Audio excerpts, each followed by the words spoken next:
Namco Bandai, since when do you make Japanese role-playing games? While I certainly appreciate you sending me a copy of your new game, Magna Carta 2, to review, I have to admit, I was initially pretty skeptical going into it. I mean, you make Tekken and various children's games. Do you have what it takes to make a good JRPG? Well, after playing it, the answer most certainly is yes. Magna Carta 2 is phenomenal, combining elements of World of Warcraft, Infinite Undiscovery, and Star Ocean: The Last Hope. I'd say you've got it all. Released just last Tuesday, October 13th, Magna Carta 2 is certainly a title that RPG fans are going to love.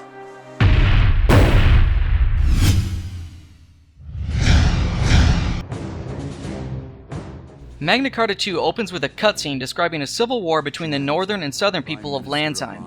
What seems to be a struggle for the throne turns out being something completely different that you discover over time. The game's primary character, Juto, finds himself in his home in Highwind Island, taking battle lessons from his would-be big sister Melissa. Taking a cue from Lost Odyssey, Juto is an amnesiac and can't remember his past. While Melissa is having him do errands around town, the princess and co-leader of the southern forces shows up to investigate an ancient artifact that is rumored to be located on the island. Shortly thereafter, the northern forces show up and a huge battle erupts on the beach, and we find that Juto has some crazy battle powers.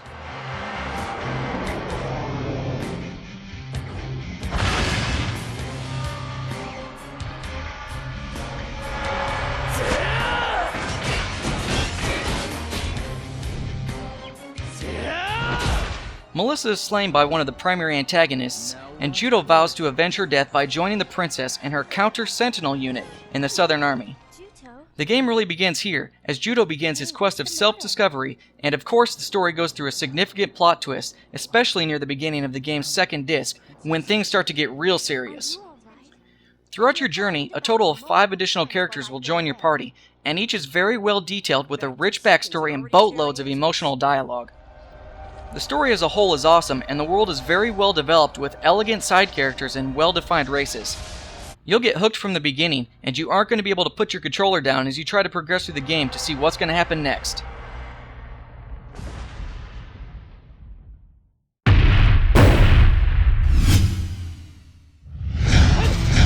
I can still take it! From start to finish, Magna Carta 2 should take you between 30 and 40 hours, depending on how many of the game's ridiculous amount of side quests you partake in. You will progress through the story via a series of required and optional quests delivered World of Warcraft style by talking to various townfolk with exclamations above their heads. Most of the quests involve the traditional killing of monsters, collecting of items, and escorting people around. There's also a skill tree similar to WoW that allows you to select the skills you would like your characters to utilize and specialize in. Each character has 2 separate playstyles based on their weapon type and skill tree, and each one offers a significantly different game experience, especially that of the healers, who excel in either healing or unleashing devastating magical spells. Much time will be spent walking through monster-filled open fields to reach your destinations, but once you reach the second disc, you'll be granted instant transportation between combat-free zones that you've previously visited, which will save you a lot of time as you tackle some of the more in-depth side quests.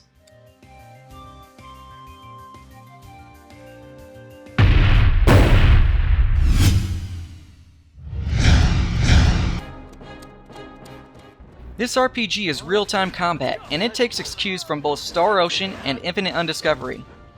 All of the monsters that you fight are out in the open, so there's no separate battle screen, and each of the 3 characters in your party can be taken complete control of on the fly.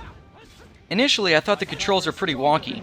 If you attack too fast, which is not fast at all, your character will go into an overdrive mode, where he will do additional damage for the next few seconds, followed by several seconds where they simply stand there unable to perform any actions.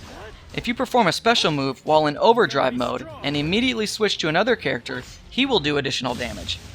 If this character goes into overdrive before the first character leaves overdrive, you perform what's called a chain break, which returns both characters to their initial state, allowing them to both start spamming attacks again. Sound confusing? I thought so too. It took me quite a while to get a hold of this, but once you figure it out, you're going to start unleashing devastating attacks over and over again, and then things get really fun.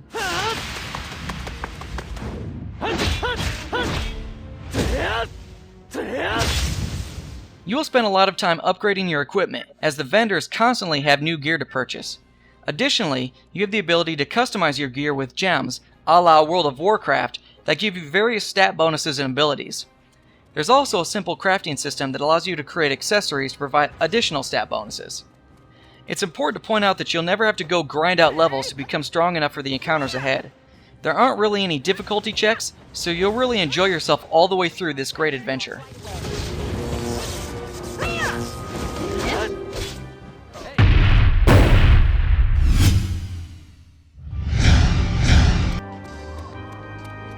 Like Lost Odyssey and The Last Remnant, Magna Carta 2 utilizes the Unreal Engine 3 for beautiful graphics and cutscenes. Luckily though, it doesn't suffer from the frame rate and texture popping problems that the other titles were plagued with. You'll travel through a variety of dazzling environments and come across some of the most beautiful gaming women you've ever seen. The art style is a little different than some of the other RPGs out there, and I actually really like it. Some of the environments look to me more like paintings than they do game worlds. The soundtrack is great as well, but it's nothing that I need to make additional comments about. Aside from a single character, who unfortunately never shuts up with a high-pitched whiny voice, the rest of the voice acting is fabulous, which certainly helps with the game's immersion. Very seldom do you actually have to read anything, as probably 95% of the game is voice acted, which is a great addition. They've launched a direct attack on the caverns?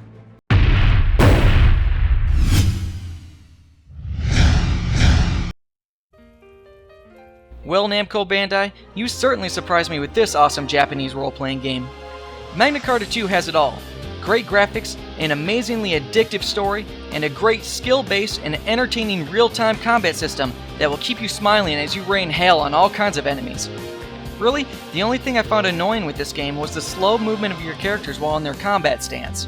Well, once you figure out how to start chaining combos over and over, you'll certainly look past that. There is nothing ridiculously hard about Magna Carta 2, and it contains so many great RPG features that even if you aren't an RPG player, this game would certainly be a great purchase for you regardless. Thanks for watching. Don't forget to subscribe to my channel and register at ZeitgeistGameReview.com.